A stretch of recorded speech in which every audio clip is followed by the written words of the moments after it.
This content is for kids. It's not for kids. Isn't that what I said? No, it's not for kids. If you are 13 years or younger, this is not for you. Do I have to kill somebody in order to actually make that point across? No, man, you don't have to kill Wait no one. a second. Oh, no. When we return to our planet, the High Court may well sentence you to torture. He likes movies, we like movies. Septum Sin versus the world. Septum Sin versus the world. Septum Sin versus the world. Septum Sin versus the world. I'd buy that for $1.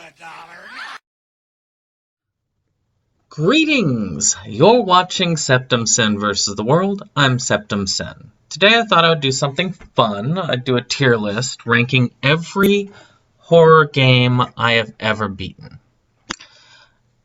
I took out Curious. I decided to use the ones that we use for movies, and I would, just on my level of recommendation, I only included horror and horror-themed games that, I've actually completed. Because I feel like completing it requires is the experience. So a lot of games I've either tried or haven't gotten to.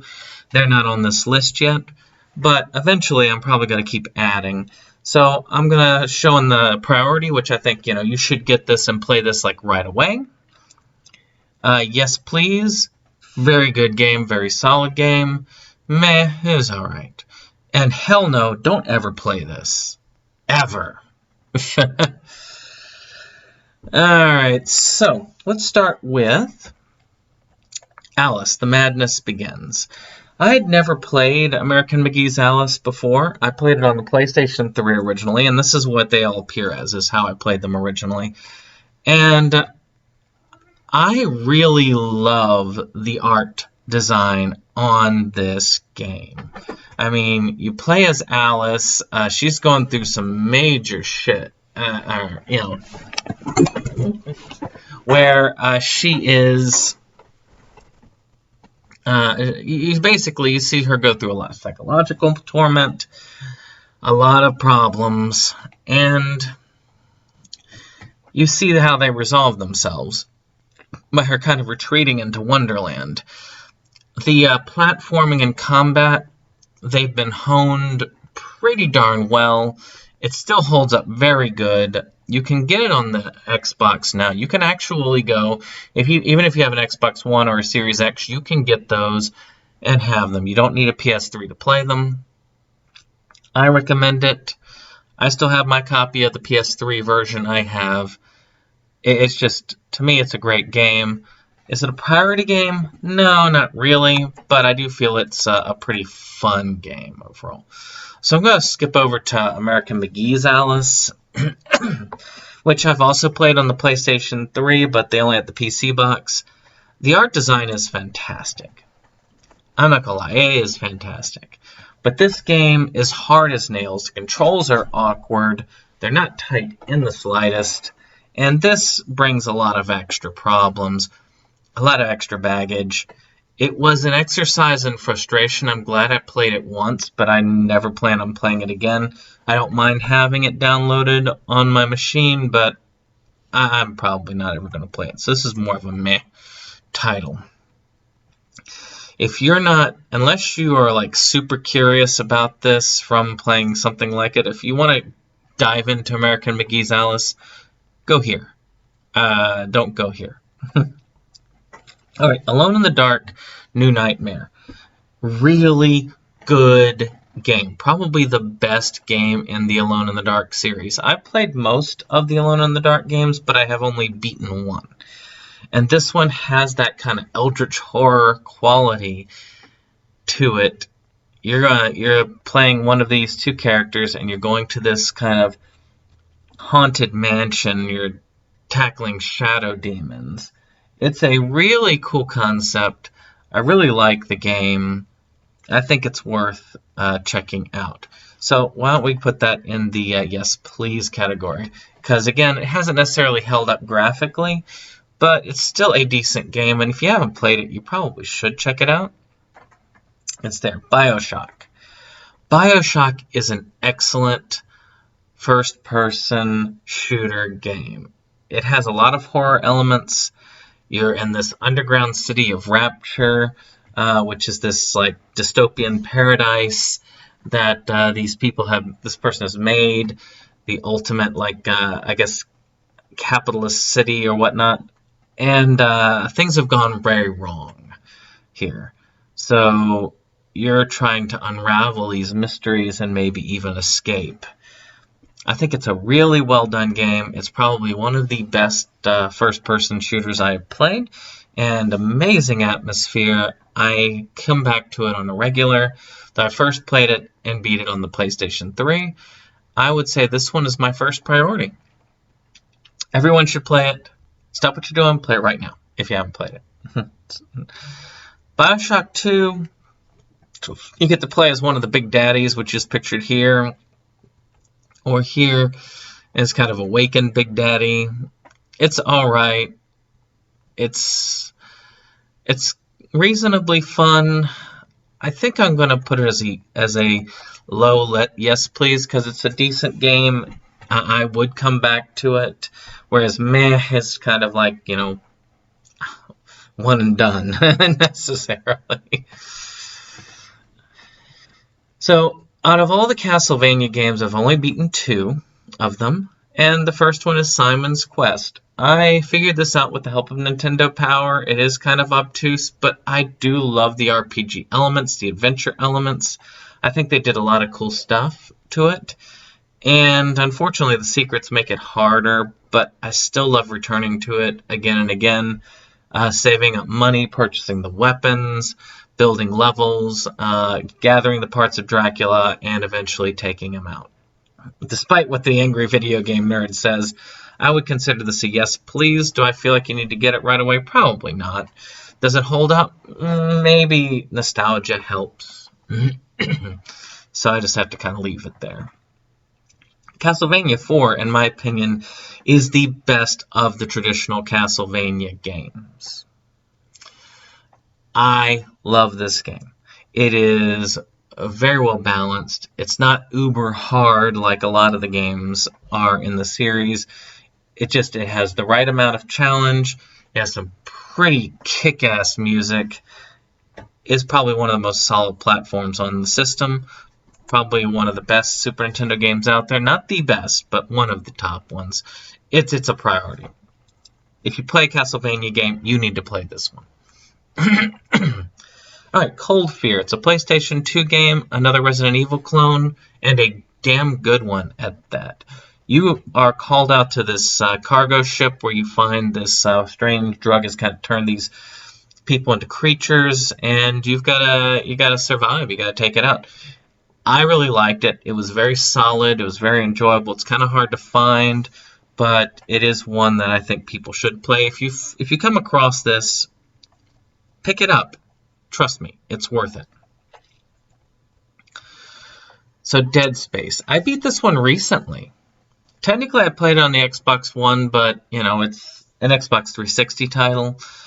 This is where you're going over to this planet, and that they were trying to mine, and the mining ship kind of cut off. So you're here to try and see what happened to it.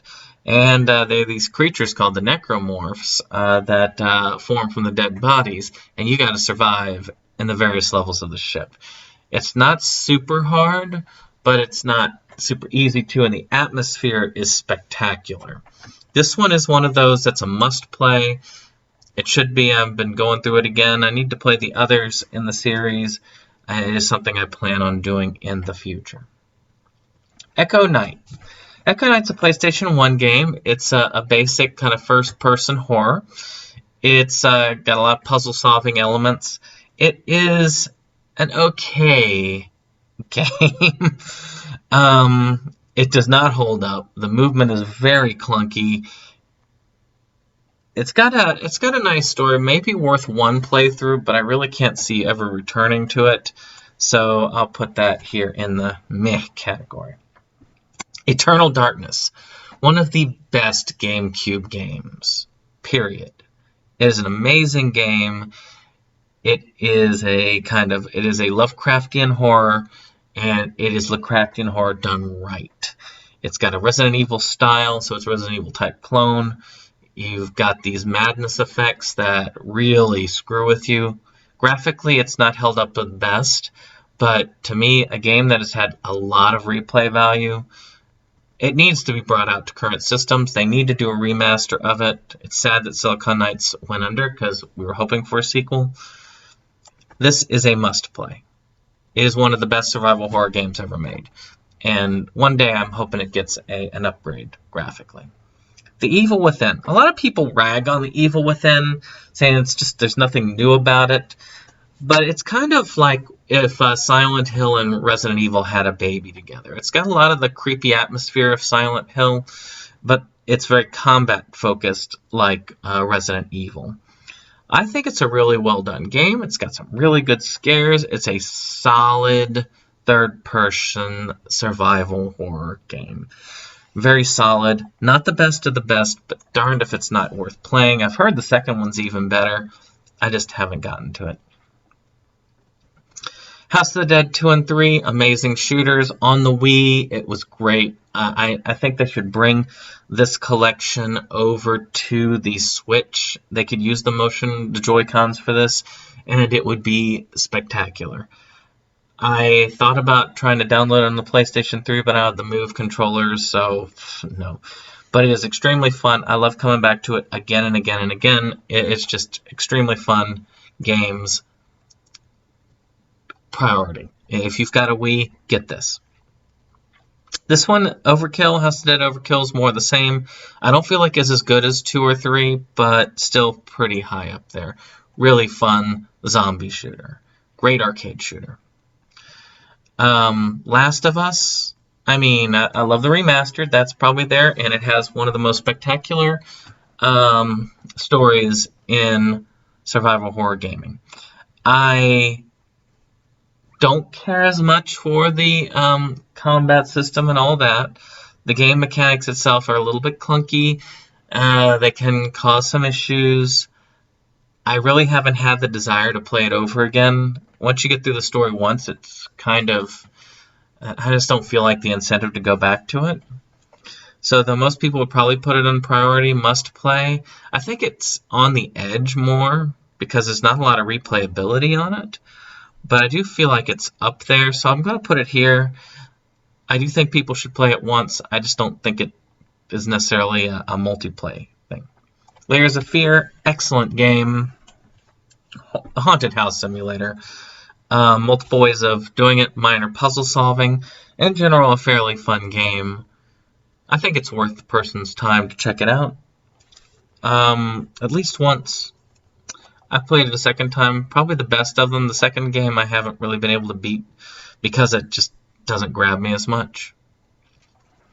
Little Nightmares. Amazing platforming game. Kind of horror-ish game. It's got some nightmarish looking creatures. I really enjoy this game. It's got a lot of replay value. I've enjoyed going through it a second time. It really is fun. I think this is right up there. It is just an amazing platformer. Luigi's Mansion. This is a game I thought was going to be a throwaway when the GameCube came out. I was so wrong.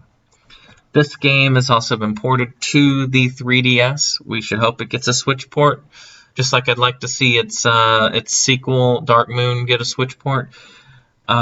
It's very easy. It's very short, but it's got done a metric ton of replay value, in my opinion. It's just incredible fun. It's a great starting point of the series. If you want a game that you can just pick up, play, and just have fun with it, this is the one.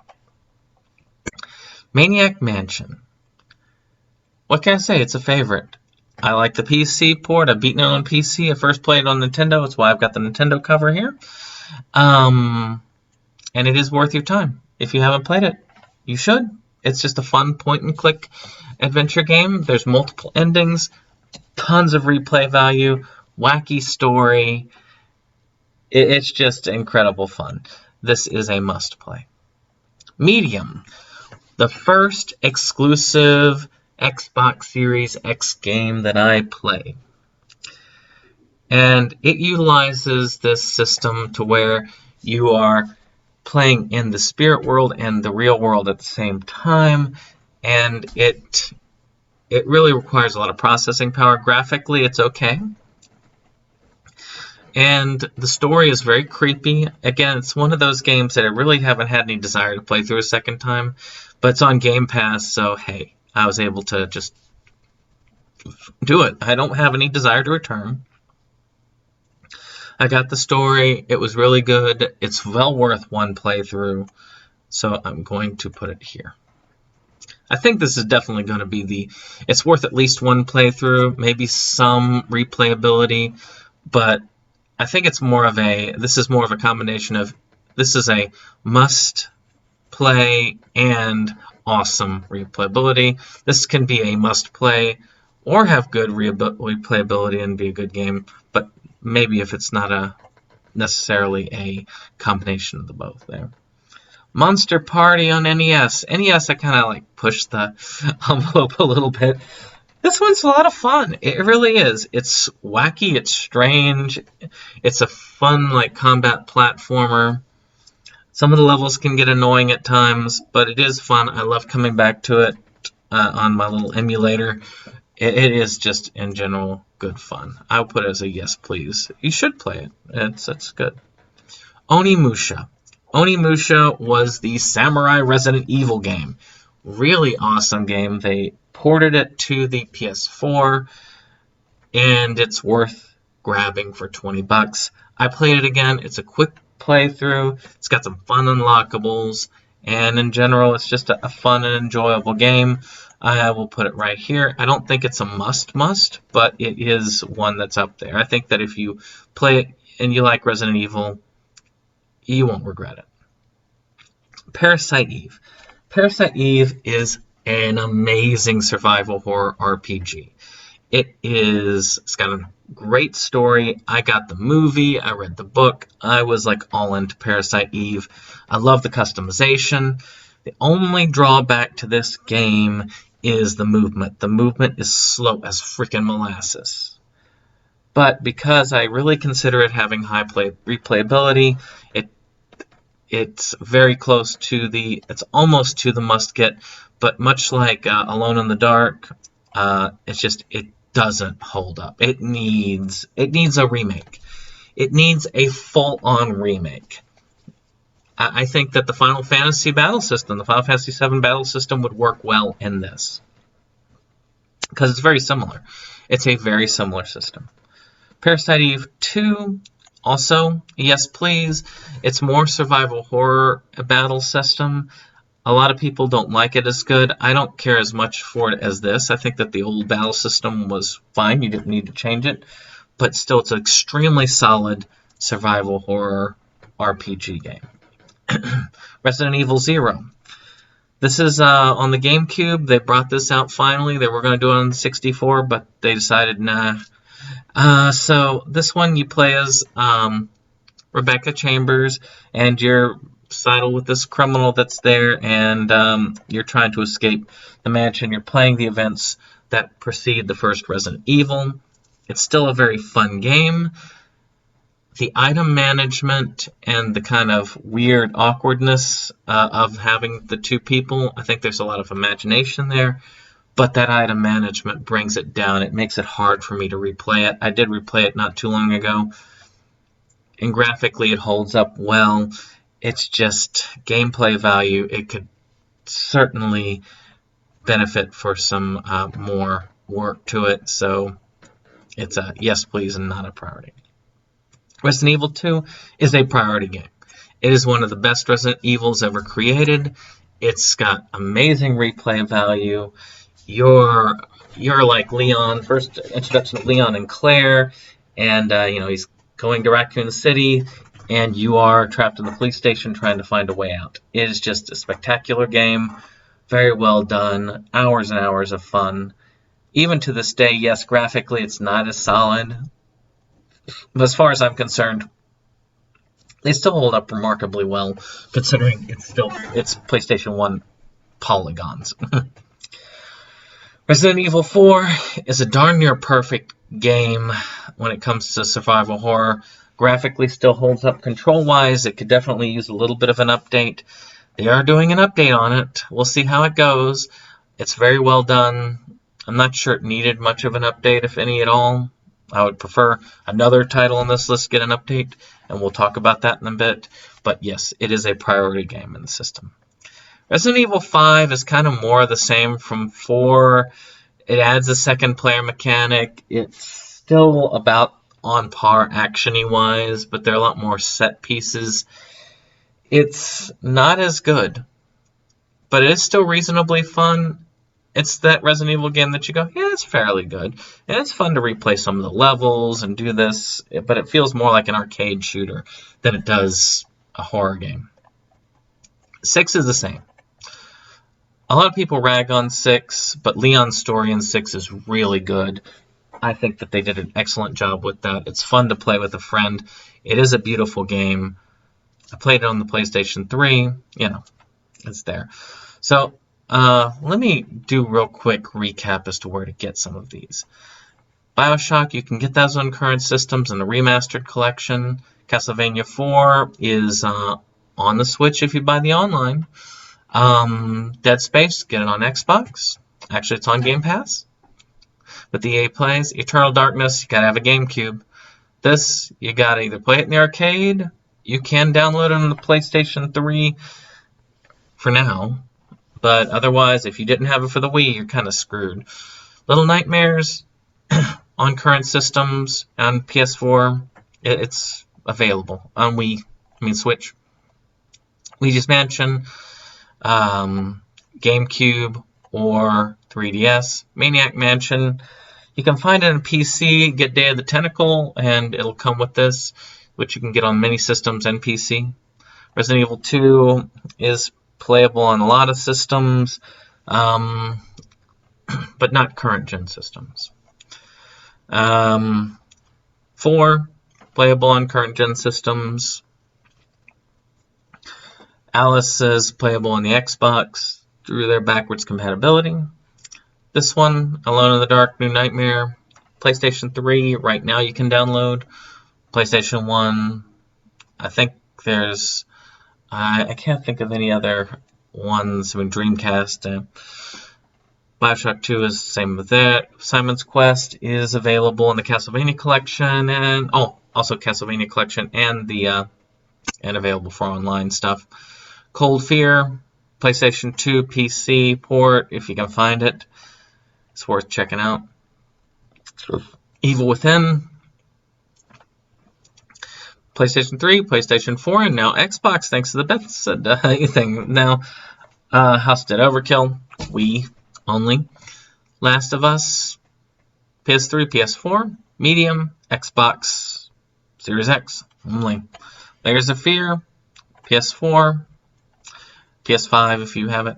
Monster Party, I don't remember whether, I don't think it's available on the on any of the regulars. I think it's only NES availability, so you gotta find the cartridge or emulator. Onimusha, they remastered it on the PS4 or PS2. PS1, you can download PS3 for now. Better do it before July. Resident Evil 0, they did a remaster of this on the PlayStation 4/5, so you can get a hold of it. Also, Switch has it. 5, again, all the main platforms have 0, 5, and 6. Echo Knight, PlayStation 3 does have it for availability. Also, PlayStation 1 and Alice, American Mcgee's Alice. PlayStation 3, Xbox. These have it PC. Alright, back to it. Resident Evil 7 is on all the main platform systems. It is spectacular. It's a return to horror for the series. Extremely well done. I love playing it. I can't wait to eventually get it a VR and try it in VR. It's just really cool. Veronica X is a good game. It's a solid game. You can get on current gen systems. Started out on the Dreamcast, but I didn't beat it until I got it for the PlayStation 2. It's hard as nails. It's probably the hardest Resident Evil game. Period. Not only is it hard because you're going around with a knife killing stuff, and you kind of can't avoid stuff for some of it, and you have to use the combat knife because you got to preserve ammo. And not only that, but some of the puzzles, it can get very confusing at times. I will put it here. It's a good game, but I just can't put it as a great game. Dead Aim. I actually am going to confuse people here because it's the only Survivor Series game I've beaten. Or, I played Survivor, and it's fun. I love the third-person / first-person action modes. I think it's really well done. It's got its flaws, but I love the cruise ship angle. I just like it in general. It's a fun game. It really is. Sadly, only on the PlayStation 2. Game Boy Color only for Resident Evil Gaiden or emulation, which is how I played it. And again, I like the RPG mechanics. I thought it was a very excellent way of trying to figure out how to fit Resident Evil onto the Game Boy. It's well worth a person's time, but it's an acquired taste. Resident Evil Remake, which they really worked on remapping this one for current systems. I played it when it was remade for the GameCube, and it was beautiful. And it still is. And it still holds up. And it is an amazing game. And you should play it. Resident Evil Revelations was kind of a return to the survival horror roots around the same time as 6 came out. It's kind of short, but it was originally on portable systems, but you can get it on current gen systems. I played it first on the PlayStation 3, and it was fun. I really enjoyed it. I don't think it's the best one, but it is really good. It has a lot of good mechanics back from the old games. Kind of wish there was more of it. Resident Evil Director's Cut, again, one of the best survival horror games of all time. The Director's Cut is very good gameplay-wise. It's just the music that they used for that. No. Silent Hill 2, again, one of the best ones out there.